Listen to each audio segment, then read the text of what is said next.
For decades, Americans believed one thing without question: our passport opens every door. That little blue booklet wasn't just a travel document, it was global privilege in paper form.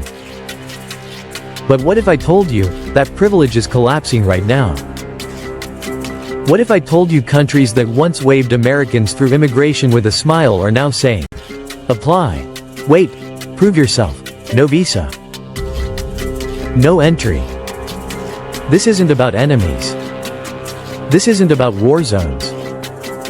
These are tourist paradises, economic partners, and former allies. And today, we're exposing 10 countries Americans can no longer visit visa-free, and why this is a warning sign of something much bigger. Stay until the end, because number 1 marks the clearest signal yet that the era of automatic American access is officially over. Set up the big idea. One word explains everything you're about to hear: reciprocity. For years, Americans demanded visas, interviews, fees, and background checks from the rest of the world, while expecting red carpet treatment abroad. Now the world is responding. Not with speeches.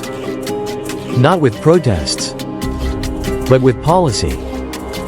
Let's count them down. Number 10. Brazil. Let's start with Brazil. For years, Americans flew into Rio, Sao Paulo, and Salvador visa-free, no questions asked. That ended. Brazil officially reinstated visa requirements for US citizens, and the reason was blunt: if you require visas from us, we'll require them from you. No apologies. No exceptions. But behind the scenes, something else was happening. Brazilian officials openly complained about disrespectful tourists. Immigration overstays. Americans ignoring local laws.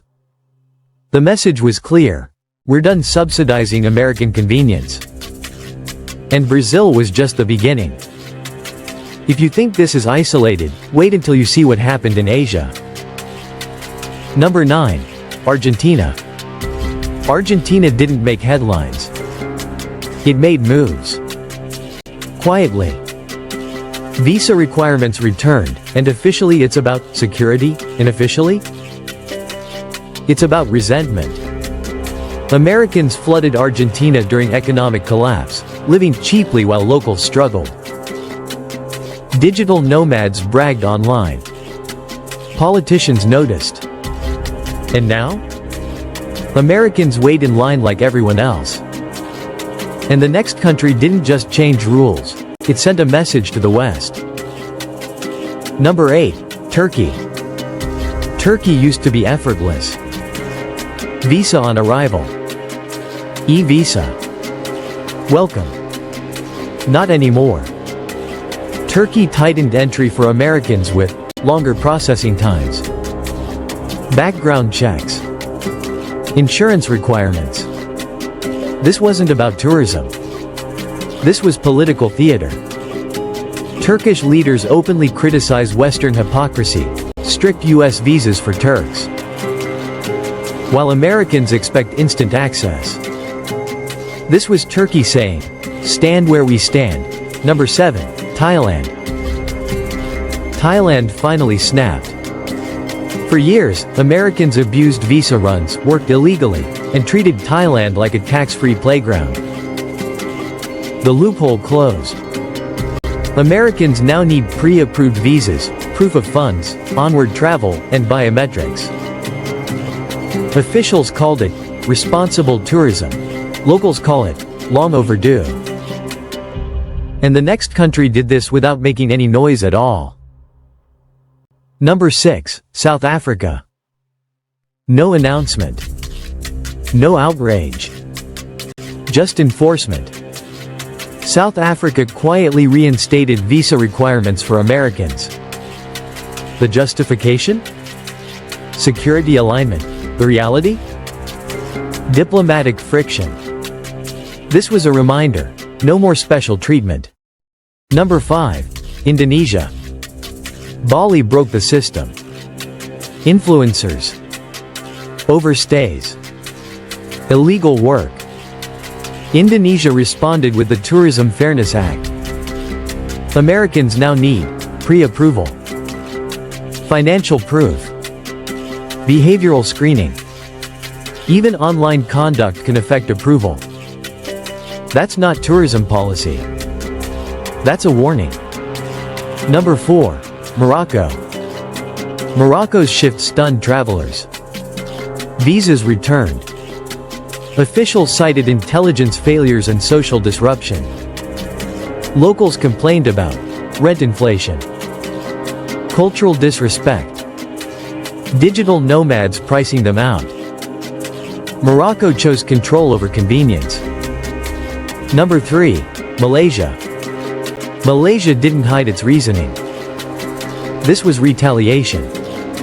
After repeated US visa denials for Malaysians, the response was simple: equal treatment. American tourism dropped. Malaysia didn't flinch.